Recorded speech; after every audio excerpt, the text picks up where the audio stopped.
نحمدہ ونصلی علی رسولہ الکریم بسم اللہ الرحمن الرحیم۔ ناظرین، آج ہم اپنی سیریز کی 16ویں قسط کے ساتھ حاضر خدمت ہیں۔ اس سیریز کا تعلق فقہی احکام کا مطالعہ ہے۔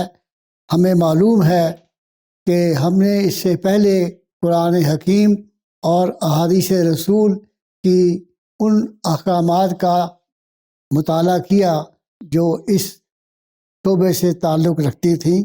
آج کی اس نشست میں ہم ان فقہی معلومات پر گفتگو کریں گے جو سینکڑوں یا ہزاروں کی تعداد میں نہیں بلکہ لاکھوں کی تعداد میں فقہائے کرام نے قرآن و حدیث اور سیرت رسول سے اخذ کر کے بیان کیے۔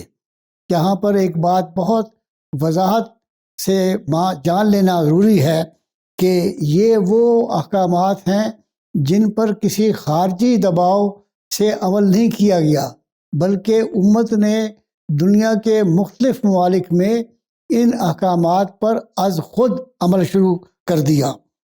ہمیں معلوم ہے کہ احادیث اور کتابوں اور فقہ کی بیشتر کتابوں کا جو تعلق ہے وہ اس کتاب طہارت سے شروع ہوتا ہے، جو ایک بنیادی امر ہے دین کی تعلیم کا۔ اس بارے میں چند تاریخی عقائد کا جاننا ضروری ہے۔ خلافت راشدہ کے بعد اصحاب رسول بہت عرصے تک زندہ رہے۔ جن لوگوں نے اصحاب رسول سے تربیت اور رہنمائی حاصل کی انہیں شرعی اصطلاح میں تابعین کہتے ہیں۔ ان تابعین کے بعد جن لوگوں نے ان لوگوں سے بھی تربیت اور رہنمائی حاصل کی ان کو تبع تابعین کہتے ہیں۔ اب تابعین اور تبع تابعین نے قرآن و حدیث کے ان احکامات کی پیروی اور ان سے استنباط کرتے ہوئے کچھ اصول وضع کیے۔ ان کا طریقہ کار یہ تھا کہ پہلے تو وہ قرآن کریم کی رہنمائی کو سامنے رکھتے تھے، پھر احادیث رسول اور سیرت کا مطالعہ کرتے تھے۔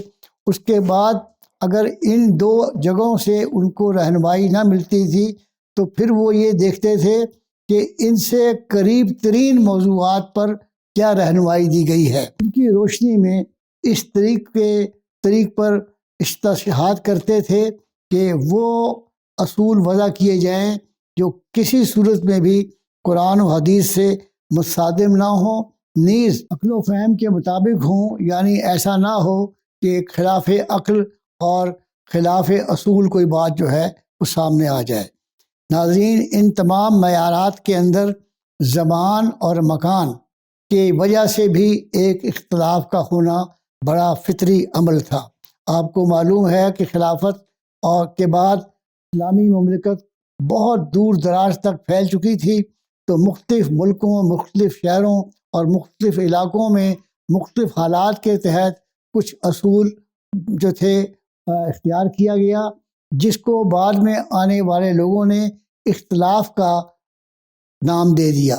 در حقیقت یہ اختلاف نہیں تھے، بلکہ زمان و مکان کی اختلاف ہونے کی وجہ سے ان میں ایک آپ کو پایا جاتا ہے، تفریق پائی جاتی ہے، لیکن ان کا جو اصل رسول ہے وہ اتباع قرآن اور اتباع رسول ہی ہے۔ آپ کسی بھی فقیہ کے رائے پر عمل کر لیں، انشاءاللہ وہ اتباع رسول کا ہوگا۔ ناظرین، یہاں پر ایک سوال پیدا ہوتا ہے کہ یہ اتنے بڑے وسیع پیمانے پر جو احکامات اخذ کیے گئے یہ کس طریق پر کیے گئے؟ اس کا میں آپ کو بتاؤں کہ ہزاروں قوانین اس طریق پر بنائے گئے کہ امام ابو حنیفہ نے 86,000 اصول قرآن و حدیث سے اخذ کیے۔ ان کے 2 شاگرد امام یوسف اور امام محمد نے مزید 14,000 فقہی قوانین جو تھے وہ قرآن و حدیث سے واضح کیے۔ اس سے اندازہ کر سکتے ہیں آپ کہ صرف ایک فقہ امام ابو حنیفہ کی جو ہیں انہوں نے تقریباً 1 لاکھ سے زائد فقہی قوانین وضع کیے۔ اسی طریق پر دیگر جو فقہا ہیں، امام شافعی، امام مالک، امام احمد بن حنبل، انہوں نے بھی مختلف قوانین جو تھے وہ وضع کیے، جن کی تعداد لاکھوں میں ہے۔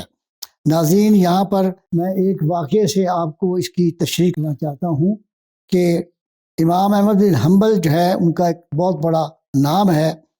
ان کے استاد شافعی وہ قاہرہ میں رہتے تھے اور بغداد میں امام احمد بن حنبل سے ملنے کے لیے آئے۔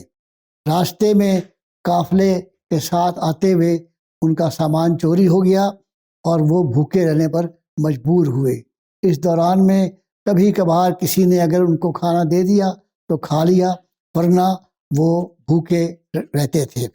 بغداد میں پہنچ کر جب وہ اپنے شاگرد کے گھر میں آئے تو وہاں انہوں نے کھانا بھی کھایا اور آرام بھی کیا۔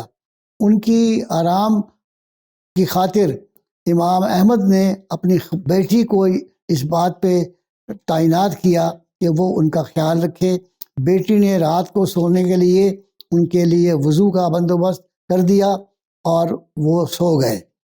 اس سے پہلے ناظرین، امام احمد نے صبح فجر کے وقت جاتے ہوئے انہیں آواز دی تو امام شافعی اسی طرح بستر سے اٹھے اور جا کر ان کے پیچھے نماز پڑھ کر آ گئے، اور نماز پڑھنے کے بعد بھی وہ آ کر اپنے بستر پر لیٹ گئے۔ وہ بچی جو تھی وہ اس بات کا بڑا تعجب کے ساتھ وہ دیکھ رہی تھی کہ امام نے نہ اشراق کی نماز پڑھی اور نہ انہوں نے وضو کیا، یہ کیسے ان کی نماز ہو گئی۔ ناشتے کے موقع پر امام احمد نے اپنے استاد سے پوچھا کہ سنائیے، رات اچھی گزری؟ تو امام صاحب نے کہا کہ رات عشاء کے وقت تم نے جو قرآن حکیم کی تلاوت کی تھی اس پر میں غور کرتا رہا اور ساری رات نہیں سوچ سکا، اور میں نے وہاں سے ایک احادیث اس قرآن کے آیات سے مختلف فقہی احکامات جو تھے وہ اخذ کیے۔ جب میں 108 احکامات اخذ کر چکا تھا تو تم نے مجھے آواز دی اور میں نے اس طرح وضو کے ساتھ ہی میں ساری رات جاگتا رہا اور میں نے نماز پڑھ لی۔